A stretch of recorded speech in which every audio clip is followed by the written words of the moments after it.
The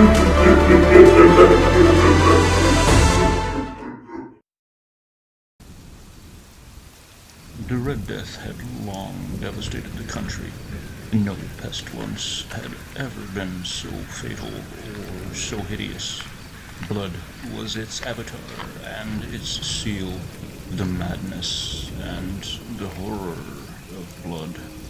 There were sharp pains and sudden dizziness, and then profuse bleeding at the pores with disillusion. The scarlet stains upon the body, and especially upon the face of the victim, were the pest ban which shut him out of the aid and from the sympathy of his fellow men. And the whole seizure, progress, and termination of the disease were incidents of half an hour. But Prince Prospero was happy and dauntless and sagacious. When his dominions were half depopulated, he summoned to his presence 1,000 hale and light-hearted friends from among the knights and dames of his court, and with these retired to the deep seclusion of one of his crenellated abbeys. This was an extensive and magnificent structure, the creation of the prince's own eccentric yet august taste. A strong and lofty wall girdled it in. This wall had gates of iron.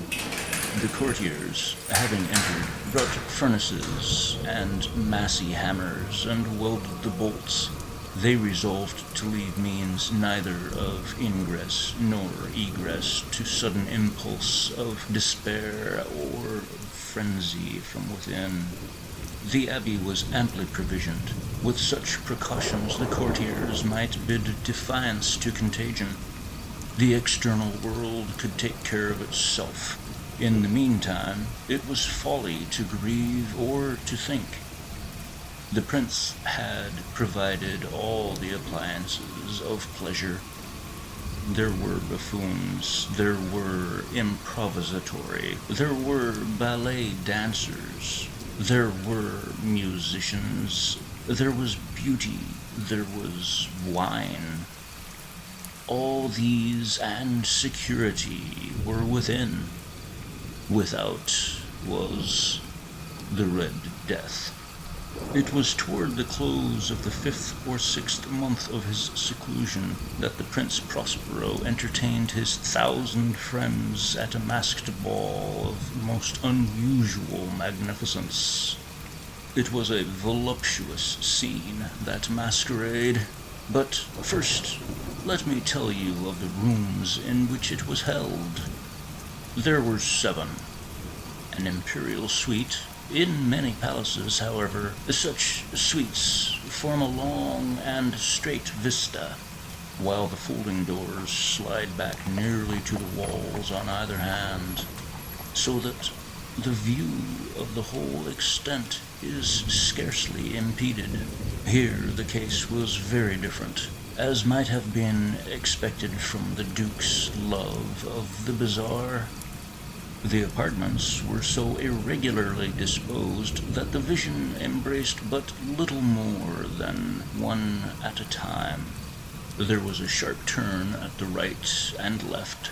In the middle of each wall, a tall, narrow Gothic window looked out upon a closed corridor of which pursued the windings of the suite. These windows were of stained glass, whose color varied in accordance with the prevailing hue of the decorations of the chamber into which it opened. That at the eastern extremity was hung, for example, in blue, and vividly blue were its windows. The second chamber was purple in its ornaments and tapestries, and here the panes were purple. The third was green throughout, and so were the casements. The fourth was unfurnished and lighted with orange, the fifth with white, the sixth with violet. The 7th apartment was closely shrouded in black velvet tapestries that hung all over the ceiling and down the walls, falling in heavy folds upon a carpet of the same material and hue. But in this chamber only, the color of the windows failed to correspond with the decorations. The panes were scarlet, a deep blood color. Now in no one of any of the 7 apartments was there any lamp or candelabrum, amid a profusion of golden ornaments that lay scattered to and fro and deepened from the roof. There was no light of any kind emanating from lamp or candle within the suite of chambers, but in the corridors that followed the suite, there stood, opposite each window, a heavy tripod bearing a brazier of fire that projected its rays through the tinted glass and so glaringly lit the room, and thus were produced a multitude of gaudy and fantastic appearances. But in the western or back chamber the effect of firelight that streamed upon the dark hinges through the blood-tinted panes was ghastly in the extreme, and produced so wild a look upon the countenances of those who entered that there were few of the company bold enough to set foot within its precincts at all. It was within this apartment, also, that there stood against the western wall a gigantic clock of ebony. Its pendulum swung to and fro with a dull, heavy, monotonous clang, and when the minute hand made the circuit of the face, and when the hour was to be stricken, there came from the brazen lungs of the clock a sound which was clear and loud and deep, exceedingly musical, but of so peculiar a note and emphasis that at each lapse of an hour the musicians of the orchestra were constrained to pause momentarily in their performance to hearken to the sound, and thus the waltzers perforce ceased their evolutions, and there was a brief disconcert of the whole gay company, and while the chimes of the clock yet rang, it was observed that the giddiest grew pale, and the more aged and sedate passed their hands over their brows as if in confused reverie or meditation. But when the echoes had fully ceased, a light laughter at once pervaded the assembly. The musicians looked at each other and smiled, as if at their own nervousness and folly, and made whispering vows, each to the other, that the next chiming of the clock should produce in them no similar emotion. And then, after the lapse of 60 minutes, which embraced 3,600 seconds of time that flies, there came yet another chiming of the clock, and then were the same disconcert and tremulousness and meditation as before. But in spite of these things, it was a gay and magnificent revel. The tastes of the Duke were peculiar. He had a fine eye for color and effects. He disregarded the decora of mere fashion. His plans were bold and fiery, and his conceptions glowed with barbaric luster. There are some who would have thought him mad. Yes! His followers felt that he was not. It was necessary to hear and see and touch him to be sure he was not. He had directed in great part the movable embellishments of the 7 chambers upon occasion of this great feat, and it was his own guiding taste which had given character to the masqueraders. Be sure they were grotesque. There were much glare and glitter and piquancy and phantasm. Much of what has been seen in Hernani. There were arboresque figures with unsuited limbs and appointments. There were delirious fancies such as the madman fashions. There were much of the beautiful, much of the wanton, much of the bizarre. something of the terrible and not a little of that which might have excited disgust. To and fro in the 7 chambers stalked, in fact, a multitude of dreams, and these dreams writhed in and about, taking hue from the rooms and causing the wild music of the orchestra to seem as the echo of their steps. And anon there strikes the ebony clock, which stands in the hall of the velvet, and then, for a moment, all is still, and all is silent, save the voice of the clock. The dreams are stiff, frozen as they stand, but the echoes of the chime die away. They have endured but an instant, and a light, half-subdued laughter floats after them as they depart. And now the music swells, and the dreams live and writhe to and fro more merrily than ever, taking hue from the many tinted windows through which stream the rays of the tripods. But to the chamber which lies most westwardly of the 7 there are now none of the maskers who venture, for the night is waning away, and there flows a ruddier light through the blood-colored panes, and the blackness of the sable drapery appalls. And to him whose foot falls on sable carpet, there comes from the near clock of ebony a muffled peal, more solemnly emphatic than any which reaches their ears who indulge in the more remote gaieties of their other apartments. But these other apartments were densely crowded, and in them beat feverishly the heart of life, and the revel went whirringly on, until at length there commenced the sounding of midnight upon the clock. And then the music ceased, as I have told, and the evolutions of the waltzers were quieted, and there was an uneasy cessation of all things as before. But now there were 12 strokes to be sounded by the bell of the clock, and thus it happened. Perhaps that more of thought crept with more of time into the meditations of the thoughtful among those who revelled. And thus, too, it happened that before the last echoes of the last chime had utterly sunk into silence, there were many individuals in the crowd who had found leisure to become aware of the presence of a masked figure which had arrested the attention of no single individual before. And the rumor of this new presence having spread itself whisperingly around, there arose at length from the whole company a buzz or murmur of horror and disgust. In an assembly of phantasms such as I have painted, it may well be supposed that no ordinary appearance could have excited such sensation.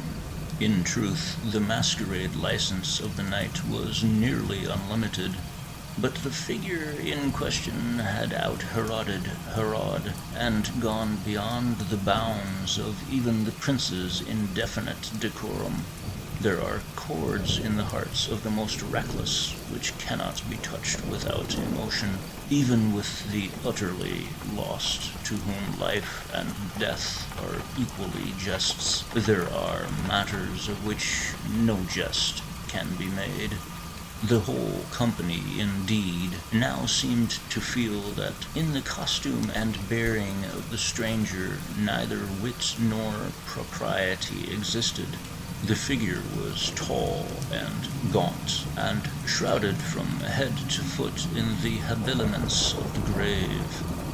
The mask which concealed the visage was made so nearly to resemble the countenance of a stiffened corpse that the closest scrutiny would have difficulty in detecting the cheat. And yet all this might have been endured, if not approved, by the mad revellers around, But the murmur had gone so far as to assume the type of the Red Death. His vesture was dabbled in blood, and his broad brow, with all the features of his face, was besprinkled with the scarlet horror. When the eyes of Prince Prospero fell upon this spectral image, which, with a slow and solemn movement, as if more fully to sustain its role, stalked to and fro among the waltzers, he was seen to be convulsed in the first moment with a strong shudder either of terror or distaste, but in the next his brow reddened with rage. "Who dares?" he demanded hoarsely of the courtiers who stood near him. "Who dares insult us with this blasphemous mockery? Seize him and unmask him, that we may know whom we have to hang." At sunrise, from the battlements, it was in the eastern or blue chamber in which stood Prince Prospero as he uttered these words. They rang throughout the 7 rooms loudly and clearly, for the prince was a bold and robust man, and the music had become hushed at the waving of his hand. It was in the blue room where stood the prince, with a group of pale courtiers by his side. At first, as he spoke, there was a slight rushing movement of this group in the direction of the intruder, who, at the moment, was also near at hand, and now, with deliberate and stately step, made closer approach to the speaker, but from a certain nameless awe with which the mad assumptions of the murmur had inspired the whole party, there were found none who put forth a hand to seize him, so that, unimpeded, he passed within a yard of the prince's person, and while the vast assembly, as with one impulse, shrank from the centers of the room to the walls, he made his way uninterruptedly, but with the same solemn and measured steps to which had distinguished him from the first, through the blue chamber to the purple, to the purple, to the green, through the green, to the orange, through this again, to the white, and even thence to the violet, ere a decided movement had made to arrest him. It was then, however, that the Prince Prospero, maddened with rage and the shame of his own momentary cowardice, rushed hurriedly through the 6 chambers, while none followed him on account of a deadly terror that had seized upon all. He bore aloft a drawn dagger, and had approached in rapid impetuosity to within 3 or 4 feet of the retreating figure, when the latter, having attained the extremity of the velvet apartment, turned suddenly and confronted his pursuer. There was a sharp cry, and the dagger dropped gleaming onto the sable carpet, upon which most instantly afterwards fell prostrate in death the Prince Prospero. Then, summoning with wild courage of despair, a throng of revelers at once threw themselves into the black apartment, and seizing the mummer whose tall figure stood erect and motionless within the shadow of the ebony clock, gasped in unutterable horror at finding the grave cerements and corpse-like mask, which they handled with so violent a rudeness unattended by any tangible form, and now was acknowledged the presence of the Red Death. He had come like a thief in the night, and one by one dropped the revelers in the blood-bedewed halls of their revel, and died each in the despairing posture of his fall, and the life of the ebony clock went out with that of the last of the gay, and the flames of the tripods expired, and Darkness and decay and the Red Death held illimitable dominion over all